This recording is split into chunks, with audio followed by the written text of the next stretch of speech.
Grabe guys, ang lakas ni Jong Madaliday kanina sa The Clash. He owned the stage with two iconic songs, Versace on the Floor and Just the Two of Us. At habang kumakanta siya, para kong nahihypnotize. Malak concert feel talaga yung ginawa niya. Siya yung best performer sa akin kanina. Si Jong, taga Mindanao, he's not new to The Clash stage. He is the runner-up sa first season ng The Clash. Unfortunately, hindi niya nakuha yung win. Pero ito, nagbabalik siya. Pasok ulit siya sa Grand Finals. Redemption arc niya to. And I hope he succeeds. Unahin natin yung unang kanta niyang Versace on the Floor. Nung nalaman ko na Versace on the Floor habang tinutugtog yung intro, alam kong Jong will nail it. Kasi yung range niya, kayang-kaya niya yung Versace on the Floor. Tapos binigyan niya pa ng kanyang rendition, yung may pagka-raspy voice niya. Kaya swak na swak sa kanya yung Versace on the Floor.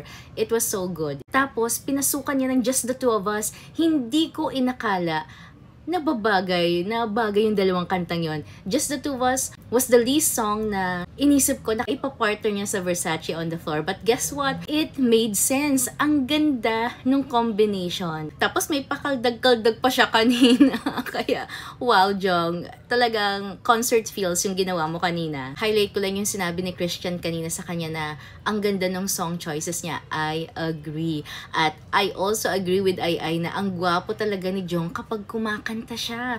Gumagwapo siya talaga. So hopefully whether he wins this competition or not, sana kunin ulit siya ng GMA kasi they really have good talent here.